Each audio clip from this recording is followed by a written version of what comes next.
all it is Washington, D.C., all the crap that's going on. And the stuff about Earth changes and what's going on, people are not even digesting it. Anyway, we're going to be back in 2.5 minutes. You're listening to Sam and me, Gary, on Night Dreams Talk Radio After Dark.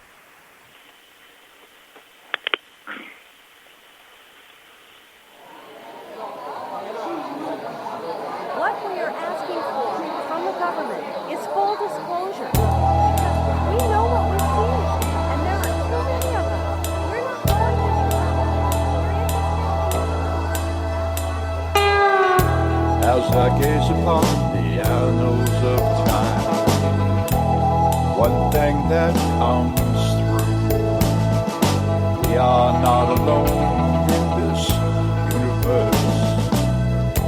It's a thought that rings true. Ancient cave dwellers drew spacecraft on the walls. It's a recurring. I've seen the same thing while walking late at night, and I know it's not a dream. From Malmstrom to Manhattan, Boston to LA, there are people asking questions and they will not go away. But what has been seen might not be what it seems. The government's shadows dance in the sea.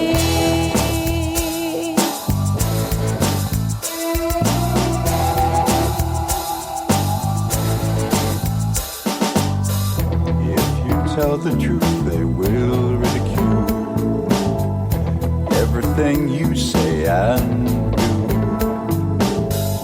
It's all part of a deception. It's a puppet master's tool. And I've seen those craft shut down the silos from 10 miles away.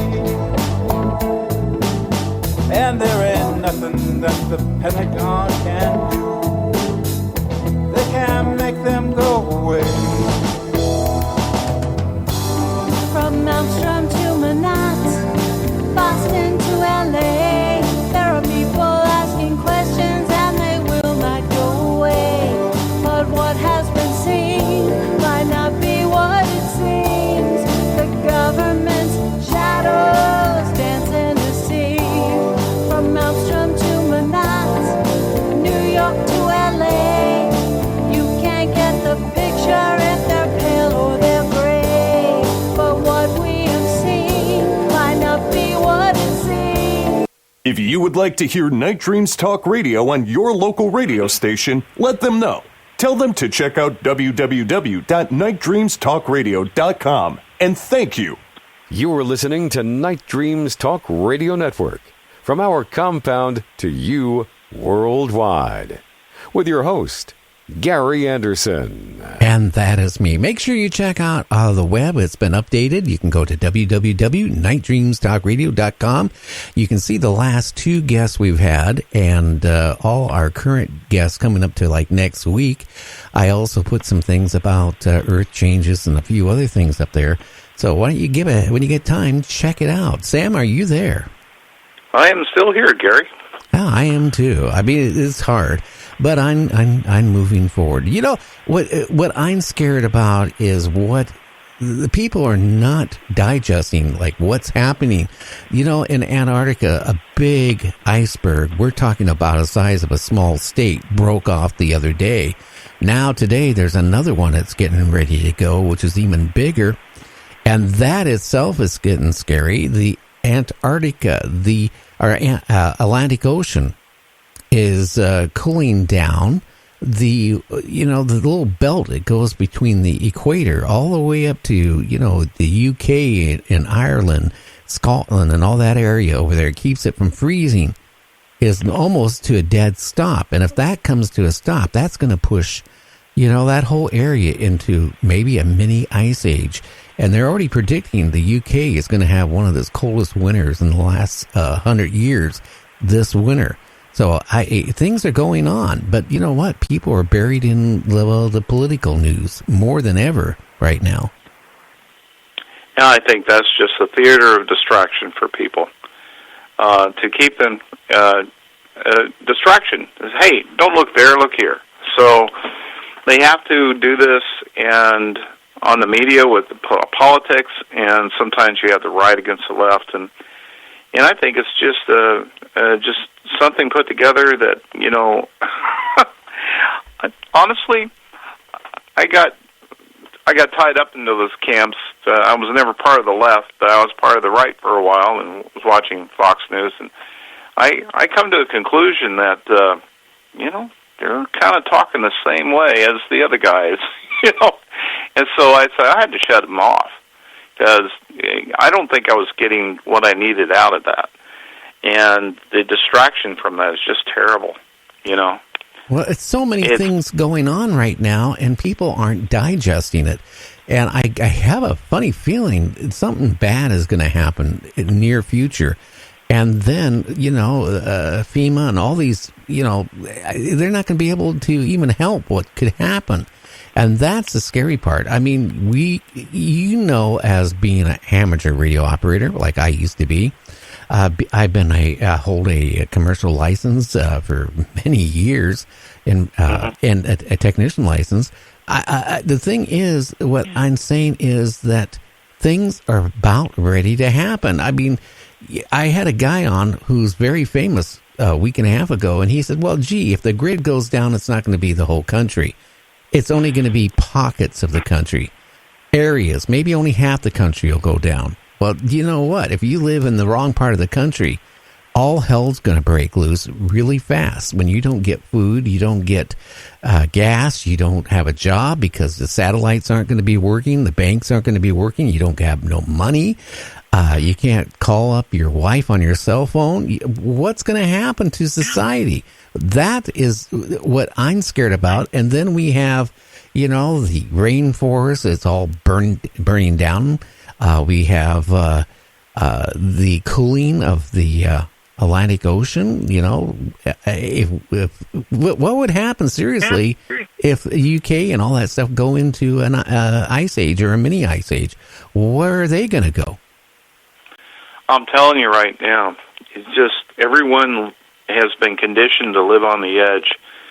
I mean, you see that in this country with our just-in-time delivery system, where there isn't a huge stockpile of food anywhere. Most stores just bring the food in, and people say, well, I got 3 days. If there was an issue that came up, I'll just go to the store. There's 3 days worth of food. But yeah, lots of luck. Guess what?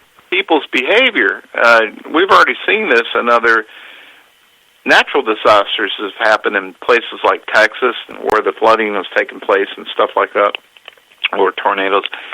Other events that have happened, you know, throughout the United States over the past few years. And what happens, there's a run on the grocery stores, and the grocery stores are stripped bare within a few hours. As a matter of fact, the people aren't just going there to get a few things. They just see long lines of people getting 5 or 6 carts at a time, just wheeling the stuff right out of the store. And then you're stuck. I mean, if you don't have your supplies right, and that's why I know, I get it. Personally, I get it.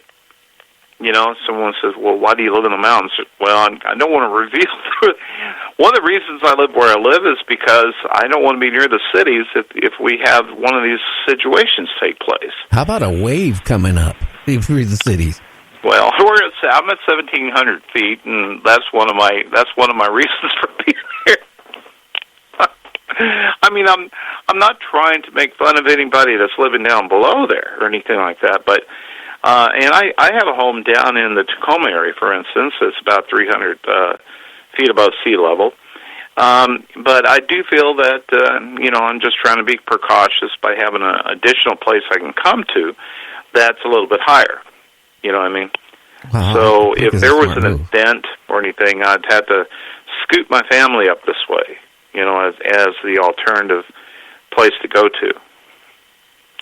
Well, that's what I'm scared about, and it's not just all these things.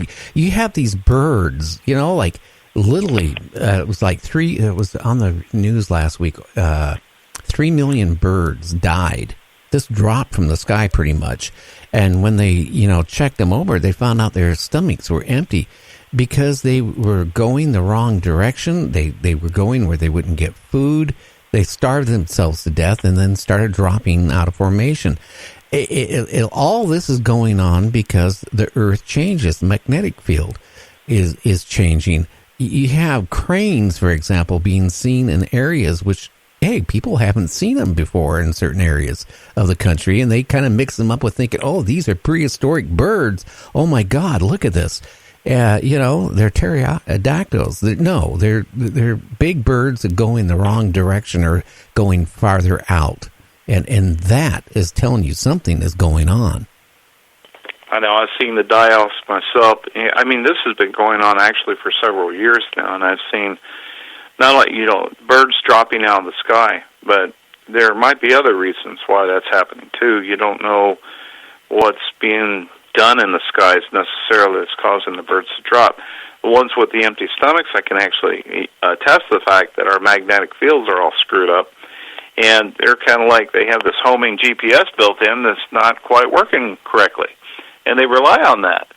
And then you have all the fish die-offs where just tons and tons of fish just pull into, are found on the shores in different places. And you got to kind of wonder, what is this all leading to? My biggest concern is the Pacific Ocean, and by extension, the rest of the oceans, and it has to do with Japan. I mean, come on. I do believe that this stuff spreads, and if it gets through the fish, I'm talking about the radiation, of course. That's the gift that keeps on giving from Fukushima that nobody wants to talk about. Well, this stuff will get into the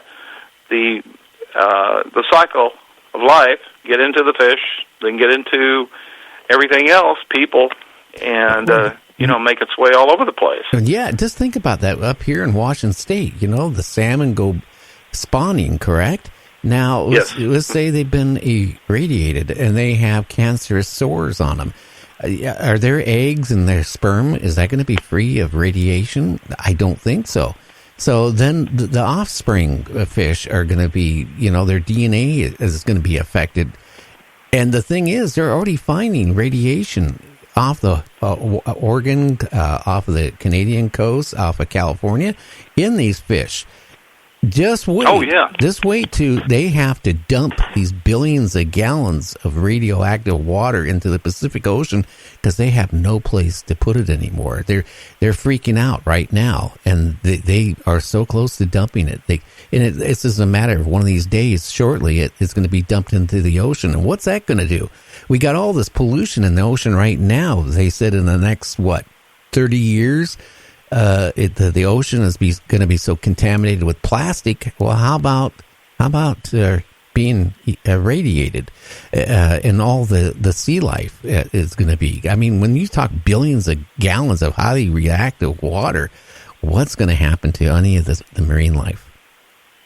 Yes, I took it so seriously some years back, and I was a big fan of listening to John B. Wells, who was, of course, on the coast before, and has his own program as well online. That I bought one of those Geiger counters.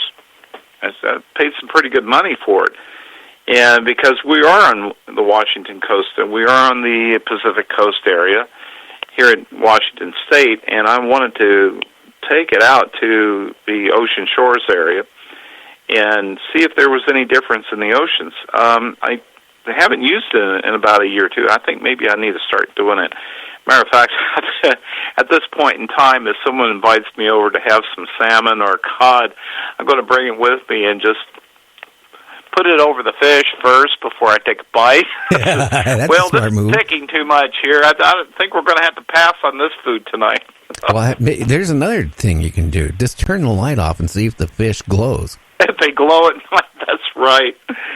I mean, who knows? Maybe we're going to start glowing here pretty quick, No, I think so. And that's like, too, last night when I was talking to the guests, I just think sometimes like these cryptids, like Bigfoot and all this stuff, I think it's affecting them where, you know, they're not going through their normal